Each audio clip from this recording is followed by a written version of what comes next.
Bloodbending. To reach inside of somebody and control them as if they are a puppet and you are a puppet master. You're watching Avatar Discussions, and this is the rundown on Bloodbending.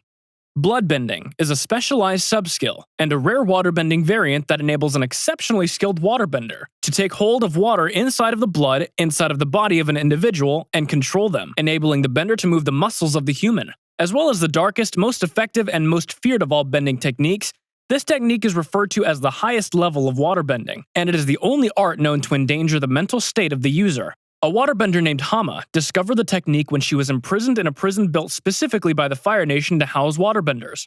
She concluded during her detention that all life possesses water, and continued to improve the skills and abilities of the art by practicing on elephant rats. The types and styles used by bloodbenders are similar to how a puppeteer manages a puppet. The technique is considered to be a dark art, and most waterbenders seldom use it in combat. Typically, the complexity and expertise needed to execute the art only permits its usage during a full moon, when the strength of a waterbender is at its apex.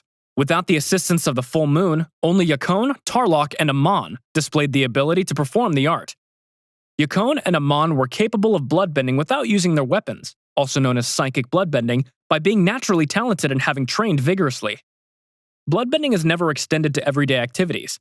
Awareness of the art gradually became known to the public, and because of the efforts of Katara knowing the establishment of Republic City, the practice of bloodbending was prohibited. The most common question is, how did bloodbending get discovered? After being captured during one of the Fire Nation raids aimed at undermining the Southern Water Tribe, Hama was sent to a maximum security prison in the Fire Nation, along with her fellow waterbenders, specifically built to house benders of her kind.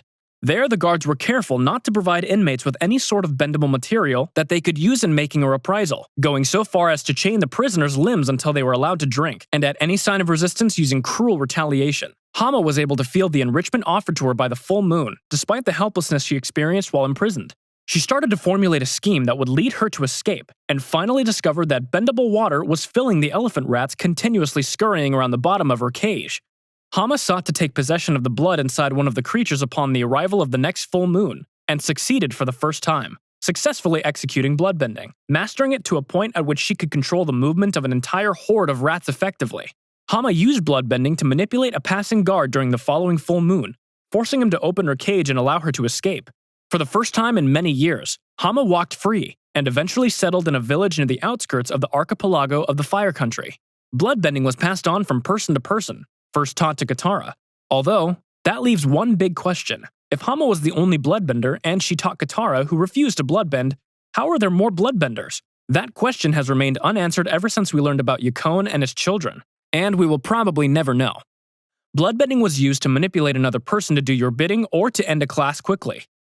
But as Amon, formerly Noatak, learned you could also use it to permanently block someone's chi, severing their connection to an element.